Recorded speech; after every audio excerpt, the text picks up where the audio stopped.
Kabanata 1331. Mauna ka na. Nararamdaman ang tumitinding presyon ng dugo sa paligid ni Zephyr, nagsalita ang pinuno sa mabigat na tinig.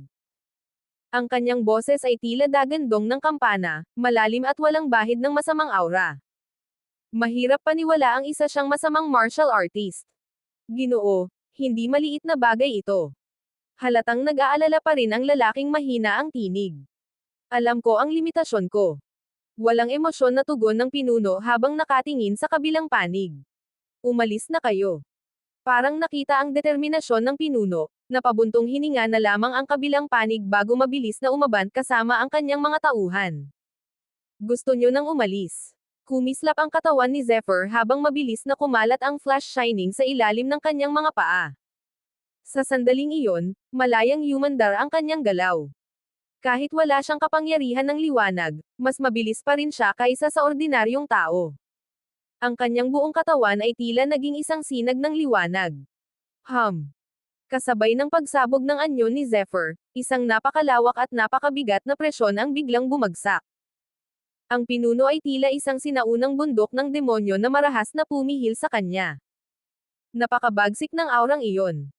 Kung hindi lamang nasanay si Zephyr sa matinding presyon sa phantom space ng emperador, malamang hindi niya ito kayanin. Bumukas ka. Sa sandaling iyon, naramdaman ni Zephyr ang matinding panganib. Ang taong nasa harap niya ay higit pa sa kanyang inaasahan. Malamang, ang cultivation nito ay lagpas na sa antas ng disipulo ng emperor rank, higit pa sa mga elder ng akademya, sapat upang manig sa karamihan ng mga master doon. Kasabay ng dagandong, mabilis na umagos ang kapangyarihan ng puno ng walang hanggan sa kanyang katawan, habang ang 20 piraso ng dragon scales ay sabay-sabay na lumitaw. Klang! Isang nakakatakot na enerhiyang tila banal na ilog mula sa primordial grand mist ang sumabog, hinati ang langit at lupa, at walang awang tumama sa kalaban. Hindi inaasahan ng kabilang panig na aabot sa ganitong antas ang lakas at aura ni Zephyr. Sandaling nabasag ang presyong kanyang inilabas. Basag. Ngunit sa halip na umatras, lalo pa niyang pinatigas ang tinig habang malamig na sumigaw. Boom! Dumaluyong ang enerhiya at tila hinati ang kalangitan. Sumabog ang lakas sa lahat ng direksyon habang marahas na nagbanggaan ang dalawang puwersa. Thump! Thump! Thump! Napaatras si Zephyr ng 3 hakbang dahil sa napakalakas na impact. Mas matindi pa sa inaasahan ang gulat sa kanyang puso. Sa lakas niyang taglay ngayon, kayanan niyang labanan ang isang eksperto na kapantay ni Baidijan. Posible pa nga niyang talunin ito. Sa buong Immortal Secret Land, kakaunti na lamang ang may kakayahang magbanta sa kanya, lalo na ang mga kayang harapin ng direkta ang kanyang atake. Ngunit kumpara sa pagkabigla ni Zephyr, mas nagulat ang umatake. Hindi nito inaasahang aabot sa ganitong antas ang kapangyarihan ni Zephyr. Hindi ko akalaing umabot ka na pala sa ganitong antas. Malalim na sabi ng lalaki. Swoosh! Pagbagsak ng kanyang mga salita, unti-unting nabasag ang takip sa kanyang mukha. Pagkatapos, isang payak ngunit matatag na mukha ang lumitaw sa harap ni Zephyr. Bahagyang nanginig ang puso ni Zephyr nang makita ito, at isang hindi kapani-paniwalang pangalan ang sumagi sa kanyang isip. Douglas Jean. Ang henyo ng Supreme Peak, at ang pinakamalaking sugat sa puso ni Master Maxim Callahan. Kahit hindi pa niya ito nakikita noon, agad niyang nakilala ang pamilyar na aura ng lalaking nasa harapan niya. Kabanata 1332. Guro, ayos lang ba siya? Mahinang tanong ni Zephyr habang nakatingin kay Douglas Jean. Pagkarinig nito, bahagyang natigilan si Douglas Jean. Bagamat noon pa man ay nahulaan na niya ang pagkakakilanlan ni Zephyr, nang marinig niya itong aminin mismo, hindi pa rin niya napigil ang mabigla. Hindi niya inakalang muli silang magkikita sa ganitong paraan. Ayos naman siya, pero hindi pa rin tuluyang naghihilom ang mga sugat niya. Tumango si Zephyr habang sumasagot. Sa sandaling marinig iyon, malinaw niyang nakita ang kirot na dumaan sa mga mata ni Douglas Jean. Noon, kung hindi lang dahil sa biglang nanginig ang katawan ni Douglas Jean, tila may naalala siyang masakit na alaala. Nagliyab sa kabaliwan ang kanyang mga mata, ngunit agad niya itong pinigil. Sa pagkakataong ito, ikaw ang pumitas ng undestructible flower para sa guro, tama ba? Tumango si Zephyr. Magaling, sapat na iyon upang maaliw ang guro. Junior brother, sana'y huwag mong tahakin ang landas na dinaanan ko noon. Mag-ingat ka kay Ethan Klein ng The Academy, at higit sa lahat, kay Jindy ng Pride Peak. Mahinang sabi ni Douglas Jin habang nakatitig kay Zephyr. Eldest senior brother. Hindi napigilan ni Zephyr na tawagin siya. Swoosh! Sa sandaling marinig niya ang katawagang iyon, biglang nanigas ang katawan ni Douglas Jin. Ipahatid mo ang pagbati ko sa Supreme Peak, at tandaan mo, patay na si Douglas Jin. Buzz! Kasabay ng kanyang mga salita, biglang naging malamig ang kanyang titig. Junior brother, napansin ka na ng aking nakatataas. Mas mabuting maging maingat ka. Kung hindi, mapipilitan akong kumilos. Sa ngayon, hindi mo pa sila kayang harapin. Napakalamig ng kanyang tinig, ngunit may nakatagong pag-aalala roon. Talaga ba? Hanggat hindi nila ako ginugulo, wala akong balak guluhin sila. Bahagyang ngumiti si Zephyr habang mahinang nagsasalita. Talaga. Unti-unting humina ang tinig ni Douglas Jin.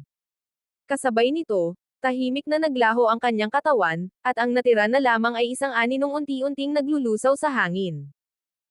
Napakabilis ng kanyang pag-alis na maging si Zephyr ay hindi napigil ang mabigla. Napakalakas ng lalaking iyon. Ang lakas niya ay malamang nasa antas na ng Academy Master, hindi ko akalaing siya pala ang eldest senior brother mo. Lumabas ang Nine Netherbird sa balikat ni Zephyr at mahinang nagsalita. Talagang kahanga-hanga ang kanyang cultivation. Sa panahong ito, mabilis ding lumalakas ang Nine Netherbird. Patuloy nitong nilalamon ang iba't ibang uri ng spiritual essence na natatagpuan nila sa ilalim ng lupa. Bilang isang pambihirang sinaunang ibon, tila pagkain lamang dito ang natural spiritual essence, at ni hindi ito nakararanas ng anumang side effects. Tama ka, napakalakas niya. Kung seryoso siyang kikilos, hindi ko siya kayang labanan ngayon. Marahil ay ilang galaw lamang ang kaya kong salagin. Bahagyang huminto si Zephyr bago nagpatuloy. Maliban na lamang kung lubos kong maunawaan ang kapangyarihan ng Emperor's Phantom Space. Kapag tunay na niyang nakontrol ang kakaibang kakayahang iyon, magkakaroon siya ng sapat na kumpiyansa upang harapin ang mga tunay na Supreme Experts. Kahit ang mga Academy Master level experts ay kayanan niyang labanan. At pakiramdam ni Zephyr. Hindi na magtatagal bago mangyari iyon. Gagalaw na ba tayo ngayon? Magaan na ikinampay ng Nine Netherbird ang mga pakpak nito habang nagtatanong.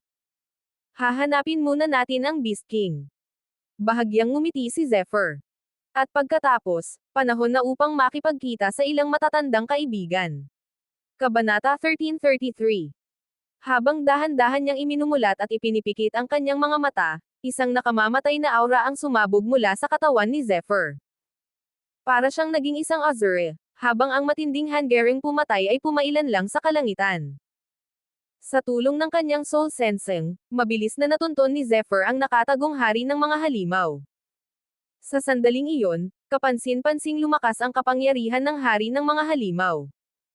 Maliwanag na hindi ito nagpabiye sa kanyang pagsasanay. Sa loob ng immortal na lihim na lupain, napakaraming pambihirang kayamanan ang nakatago. Hanggat may sapat kang lakas, maaari mong makuha ang iba't ibang sukdulang kayamanan.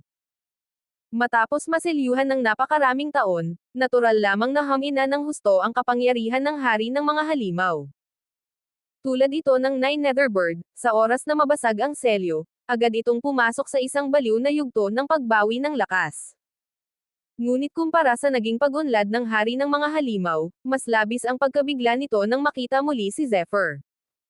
Ang Zephyr na nasa harapan niya ngayon ay nasa mas mataas ng antas. Noon ay kalahating hakbang pa lamang siya patungo sa spirit realm, ngunit ngayon ay isa na siyang tunay na eksperto sa espiritu. Bukod pa rito, ang aurang bumabalot sa kanya ay may taglay na presensyang nagpapabilis sa tibok ng puso ng hari ng mga halimaw. Sa bawat pagmulat at pagpikit ng kanyang mga mata, kahit wala siyang inilalabas na agresibong aura, sapat na ang mahinang enerhiyang umaagos mula sa kanyang katawan upang manginig sa takot ang hari ng mga halimaw. Kung dati ay may kumpiyansa pa itong makatakas mula kay Zephyr, ngayon ay tuluyan na itong nawalan ng pag-asa. Sa sandaling ito, pakiramdam nito ay kaya siyang pigilan ni Zephyr gamit lamang ang isang simpleng pag-iisip. Ang ganitong uri ng kapangyarihan ay lampas sa kanyang imahinasyon. Ano ba talaga ang naranasan ni Zephyr? Napakatakot ng aurang taglay niya. Tahimik na nag-isip ang hari ng mga halimaw habang nakatitig kay Zephyr. Para kay Zephyr, hindi na kailangang hulaan pa ang iniisip ng hari ng mga halimaw. Ito mismo ang epekto na gusto niyang makamit. Alam niyang likas na mapagbantay ang hari ng mga halimaw at nagtatago ito ng maraming sikreto. Higit pa rito, matagal na nitong pinaplano na kumawala sa kanyang kontrol. Kaya naman, malinaw ang layunin ni Zephyr ngayon, ipakita rito ang napakalawak na agwat ng kanilang kapangyarihan. Tara na, oras ng kausapin ang mga dati kong kaibigan. Matapos matunten ang hari ng mga halimaw, mabilis na kumilos si Zephyr. Sa kasalukuyang kapangyarihan ng kanyang evil breaking eye, kaya niyang maramdaman ang anumang presensya sa loob ng 50 kilometrong saklaw. Hindi nagtagal, natagpuan niya ang tatlong figure. Hindi ko inaasahang magkakasama pala kayong tatlo. Mukhang makakatipid ako ng oras. Sa ilalim ng pagmamasid ng kanyang evil breaking eye, malinaw niyang nakita sina Jindy, Yun Tianteng, at Hen Yuhuang. Sa mga oras na iyon, nagtitipon ang tatlo sa tabi ng isang lawa. Inilalabas nila ang kanilang napakalakas na kapangyarihan upang kunin ang mahahalagang kayamanang nakatago rito. Ito rin ang parehong lawa kung saan nakuha noon ni Zephyr ang Extreme Ice Iron. Ngayon, kontrolado na ng tatlo ang lugar na iyon, kaya walang ibang taong nangangahas lumapit. Maliwanag na nais nilang angkinan ang lahat ng benepisyong makukuha mula sa lawa. Umuungol. Isang dambuhalang sawa na mahigit 10 metro ang haba ang biglang sumalakay kay Hen Yuhuang. Bamuka ang napakalaki nitong bibig habang nagpapakawala ng matalim na palasong tubig. May berdeng ningning ang palaso ng tubig, isang malinaw na senyales ng nakamamatay na lason. Malamig na sumanghal si Hen Yuhuang bago iwi na siwas ang kanyang kamay. Sa isang iglap, nanginag ang buong espasyo, na parabang nagbabanggaan ang mga banal na bundok. Kabanata 1334. Bang! Bang! Bang! Sa ilalim ng nakakatakot na puwersang iyon, agad na napunit sa ilang piraso ang dambuhalang sawa. Sok! Napakatagal na nating naghahanap dito. Sa lugar na ito, bukod sa mga divine weapon materials na may elemental attributes, kahit dissenting spiritual treasures ay bihirang makita. Hindi ko akalaing nakuha ni Zephyr ang Extreme Ice Iron dito. Malamig na sabi ni Hen Yuhuang. Tama. Tumanggo si Jindy. Ang swerte ng batang iyon ay tunay na nakakatakot. Kahit ako ay walang karapatang magmay-ari ng Extreme Ice Iron. Isa itong Ice Attributed Divine Material. Bahagyang lumiit ang kanyang mga mata. Kahit ang The Academy ay maaaring walang ganoong kayamanan. Napakabihira ng mga attribute-type materials. At sa lahat ng iyon, ang Ice Attribute ang isa sa pinakamahirap matagpuan, halos kasentulad ng isang natal attribute treasure. Kahit ang mga Academy Master level experts ay tiyak na magnanasa rito. Kung gugustuhin, maaari pang ang gamitin ang Extreme Ice Iron upang makuha ang pabor ng isang Academy Master. Kalimutan na natin iyon. Mahinang sabi ni Jindy. Patay na si Zephyr, kaya wala nang saysay ang pag-usapan pa siya. Pero aminado akong hindi ko inakalang aabot siya sa ganoong antas ng lakas. Hindi ko talaga maisip kung paano niya nagawa iyon. Hindi pa tapos ang usapin namin. Biglang sumanghal si Yun Tianteng, puno ng galit ang kanyang mukha. Pinatay niya ang nakababatang kapatid ko. Kapag natapos ang Immortal Secret Realm na ito, pupunta ako sa imperyong pinagmulan niya. Unti-unting naging mabagsik ang kanyang tingin. Hahanapin ko ang lahat ng may kaugnayan kay Zephyr. At kung may angkan man siyang naiwan, wawasakin ko silang lahat. Hey! Nagpakawala si Hen Yuhuang ng malamig na tawa. Sasama ako. Hindi na kailangan pang mag-abala kayo ng ganoon. Biglang. Isang malamig na tinig ang umalangaw-ngaw sa himpapawid. Ang boses na iyon ay tila nagyayelong hangin ng taglamig na may kasamang matutulis na ice blades, dahilan upang agad bumaba ang temperatura sa paligid. Boom! Bago pa man makapag-react ang tatlo, isang napakalawak na kapangyarihan ang biglang sumabog. Niyanig nito ang buong paligid habang nagngangalit ang rumaragasang enerhiya. Sa sumunod na sandali, Isang napakalaking pulang fist mark ang bumagsak mula sa kalangitan na parang isang nagbabagsak bundok. Sa loob ng napakapulang suntok na iyon, malinaw na makikita ang anyo ng isang dagwang blood tiger. Roar! Kasabay ng nakakabinging dagandong, marahas na ikinampay ng blood tiger ang matatalim nitong kuko patungo kay Hen Yuhuang. Bang! Parang langaw na sinampal. Agad na tumilapon si Hen Yuhuang ng daan-daang metro. Rumble! Dahil likas na sensitibo si Yun Tianteng sa danger aura, siya ang unang nakaramdam ng panganib at mabilis na nakaiwas. Ngunit si Jindy ay hindi naging ganoon kaswert. Boom! Direktang tinamaan siya ng dagwang tiger fist mark. Kasabay ng pagragasa ng sunod-sunod na blood waves, kahit isang emperor-level expert tulad niya ay napaatras ng husto. Faft! Isang subo ng dugo ang sumirit mula sa kanyang bibig. Sa gitna ng nakakatakot na pag-ataking iyon, isang payat na figure ang dahan-daang lumitaw sa ere. Humahampas ang kanyang itim na roba sa hangin habang ang pares ng malamig niyang phoenix eyes ay naglalaman ng walang katapusang killing intent. Sino pa ba iyon kundi si Zephyr?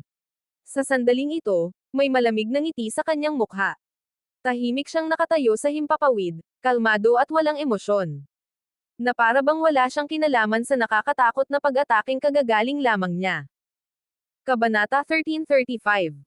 Gayunpaman, may isang napakalaking kapangyarihang bumabalot sa paligid niya. Umakyat ito sa kalangitan at marahas na umaligid. Sa sandaling iyon, si Zephyr ang naging sentro ng isang tila impyernong nabuo mula sa nakakatakot na presensya. Kahit walang masamang aura, sapat ang malamig nitong hanggering pumatay upang magdulot ng panginginig sa sinumang makaramdam nito. Paano ito nangyari?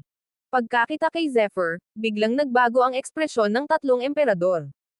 Hindi lamang dahil sa kakaiba niyang pag-atake, kundi dahil muli nilang nakita sa harapan nila ang isang taong dapat ay matagal nang patay. Isa iyong bagay na halos imposibleng paniwalaan. Sa pilitan siyang kinaladkad pababa sa kailaliman. Ang umatake pa mismo ay ang sinaunang kulay lilang puno. Paano siya nakaligtas? Halos mabaliw na si Hen Yuhuang. Lalo na matapos siyang mapahiya sa naging pag-atake ni Zephyr kanina, dahilan upang lalo itong magnitngit sa galit. Mukhang napakalaki talaga ng itinagong alas ng batang ito. Si Jindy, na kilala sa sobrang taas ng tingin sa sarili, ay hindi kailanman tunay na nakahigit kay Zephyr. Kung ganoon, papatayin ko siya. Habang itinataas ni Yun Tianteng ang kanyang mga kamay, mabilis na nabuo ang isang payak ngunit nakakakilabot na alon ng enerhiya. Dahan-daang naglabas ng banal na liwanag ang isa sa 10 dakilang secondary divine artifact, ang Battle Axe ng Primordial Emperor, na may habang umaabot ng 10,000 metro. Tama. Patayin natin siya. Akala ko noon, hindi talaga nakatadhana sa akin ang Extreme Ice Metal, hindi ko inasahang magiging ganito pala ako kaswert. Habang bumubuo si Jindy ng isang selyo gamit ang dalawang kamay, mabilis na lumawak ang mala-emperador na anino sa kanyang likuran. Para siyang nakatayo sa gitna ng walang katapusang ilog ng mga bituin, naglalabas ng aura ng isang tunay na kataas-taasang emperador. Tama, at mas mabuti pang buhay pa ang batang ito. Habang nakatitig kay Zephyr, napangiti ng malamig si Hen Yuhuang. Napakaraming sikreto ni Zephyr. Kahit ang pinakamahuhusay sa The Academy ay hindi maiwasang maging sakam sa kapangyarihang dala niya.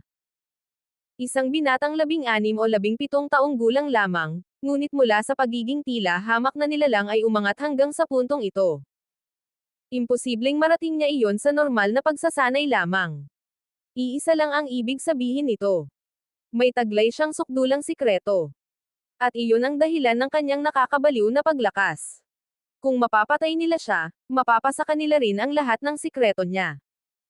Sa pag-iisip na iyon, lalong dumilim ang ekspresyon ng tatlong emperador. Sana raw ay noon pa nila agad na pinigilan si Zephyr at inangkin ang lahat ng kapangyarihang taglay nito. Bagamat alam ni Yun Tianteng na lubhang mapanganib si Zephyr, lalo na nang minsang may tulak nito sa alanganin ang Star Sword Emperor, hindi pa rin niya ito lubusang kinatatakutan.